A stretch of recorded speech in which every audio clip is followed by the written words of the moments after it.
Assalamualaikum, it's me Uswatul Jannat and you are watching our YouTube channel Global Literature. तो आज जो हमारा टॉपिक है वो है रॉबर्ट फ्रॉस्ट की एक poem the road not taken.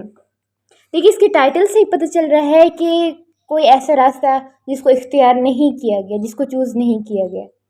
तो लाइन टू लाइन एक्सप्लेन करने से पहले मैं आपको इसका थोड़ा सा बैकग्राउंड बता दूं कि जो स्पीकर है वो वुड्स में से, जंगलात में से गुजर रहा होता है और उसे एक पॉइंट पर आकर दो रास्ते नज़र आते हैं, ठीक है, और उसे एक रास्ता चूज़ करना होता है और उस एक रास्ते को चूज़ करते हुए बहुत ज़्यादा कंफ्यूज होता है कि कौन सा रास्ता जो है वो चुना जाए, ठीक है। अब इसके अंदर जो थीम्स बेसिक बताया गया है ना, वो है डिसीजन मेकिंग का, प्रॉब्लम ऑफ मेकिंग चॉइस, ठीक है, choice, uncertainty, importance of choice, कि जब उसको चॉइस करनी पड़ेगी ना, उसके लिए हर चीज़ टफ हो जाएगी कि कौन सी चॉइस उसके लिए बेस्ट रहेगी और क्या चीज़ उसके लिए बेस्ट नहीं रहेगी। Let's start line to line. अब इसकी एक्सप्लेनेशन करते हैं।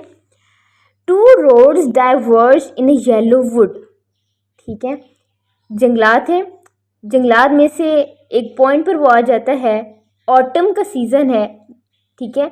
ऑटम सीज़न में क्या होते हैं, पत्ते गिर रहे होते हैं ना, येलो कलर के हो रहे होते हैं। तो उस जंगल में से वो दो रोड्स नज़र आ रहे हैं, ठीक है।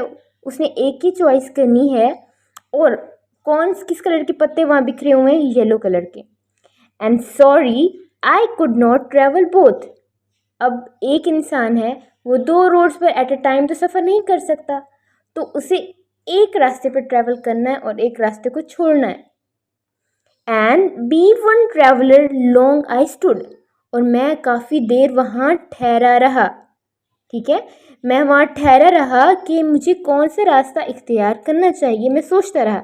And look down one as far I as I could, ठीक है, और जहाँ तक वो मुझे उसकी मंजिल दिखाई दे रही थी, मैं उसको देखता रहा।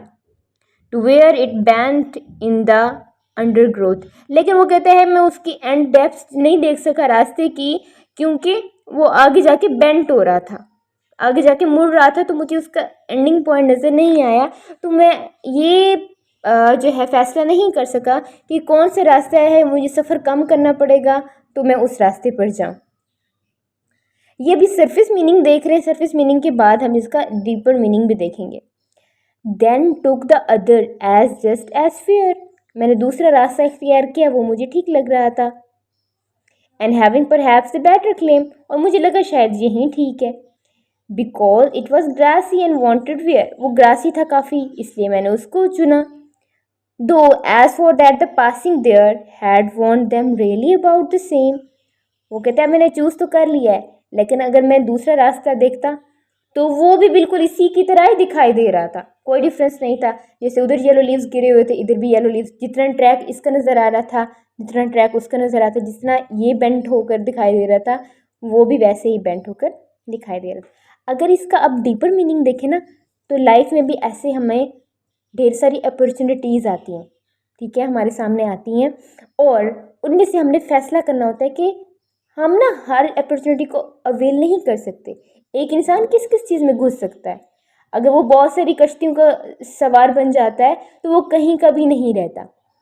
तो वो कहता है कि अब अपॉर्चुनिटीज़ में से ना मैंने एक को सिलेक्ट करना है, ठीक है, और मैंने एक को सिलेक्ट किया, ठीक है, लेकिन मैं कंफ्यूज हूँ, वो भी तो ऐसे ही दिखाई दे रही थी, दूसरी अपॉर्चुनिटी, दूसरा रास्ता भी, ठीक है, वो भी मुझे, जैसे ये मेरे लिए, मुझे नहीं पता था कि इसके एंडिंग पॉइंट क्या है, उसका भी एंडिंग पॉइंट मुझे नहीं पता था।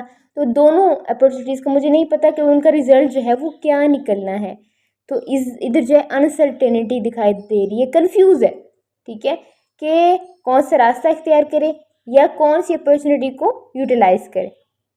ओके, नेक्स्ट स्टैंजा की तरफ जाते हैं। And both that morning equally ले, दोनों की तरफ मॉर्निंग जो थी वो सेम सेम होती थी, जैसे उधर मॉर्निंग होती थी जैसे इधर होती थी। In leaves no step had trodden black, ठीक है, जैसे जितने कदम उन रास्तों पर चले हुए थे उतना ही इस सफ़र पर मैं, कोई यहाँ से भी गुजरा होगा और कोई दूसरे ट्रैक से भी गुजरा होगा। Oh I kept the first for another, और मैंने ना एक पहले को छोड़ के दूसरे को चुना, ठीक है, क्योंकि मुझे ये करना पड़ रहा था, किसी को तो मैंने चूज़ करना था। Yet knowing how way leads on to way, I doubted if I should ever come back. वो कहता है मैंने एक को तो चुन लिया है, क्या मैं कभी दूसरे पर भी सफ़र कर सकूंगा या नहीं कर सकूंगा? I shall be telling this with sigh, मैं एक हसरत के साथ ये बात बता रहा हूँ. Somewhere ages and ages hence, वक्त गुजर जाता है, काफ़ी साल गुजर जाते हैं.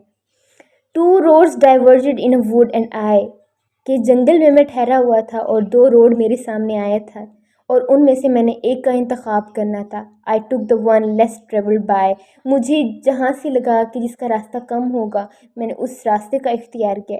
And that has made all the difference, और यही जो है वो असल ज़िंदगी में फ़र्क पैदा करता है. तो ये था, तो इसका सरफेस मीनिंग. डीपर मीनिंग में देखें तो देखें, अब लाइफ में अगर एक अपॉर्चुनिटी को हम चूज़ कर लेते हैं, ठीक है, उसके रिजल्ट्स हमारे सामने आ जाते हैं, ठीक है, आने होते हैं, ठीक है, हमें पता चल जाता है कि बाद में क्या होगा. लेकिन अगर कोई दूसरी, हमें ये नहीं पता, अगर कोई हम दूसरी अपॉर्चुनिटी को अवेल कर लेते तो हम ज़्यादा सक्सेसफुल होते या ना होते. तो इस पूरी पोइम के अंदर द थिंग इज़ अनसर्टेनिटी. हम कोई चॉइस करते भी हैं तो भी कंफ्यूज होते हैं, ना भी करें तो भी कंफ्यूज होते हैं. एक अपॉर्चुनिटी अवेल करें तो दूसरी का सोचते रहते हैं कि अगर वो चूज़ कर लेते तो क्या वो मेरे लिए फ़ायदेमंद होता या ना होता. ठीक है, तो इस पूरी पोइम के अंदर जो मेन थीम था वो अनसर्टेनिटी का था, इम्पोर्टेंस ऑफ चॉइस का था. Okay, that's all about today. I hope आप लोगों को समझ आ गई होगी. अगली वीडियो में इंशाल्लाह मिलेंगे. Stay tuned. Don't forget to like and subscribe my channel.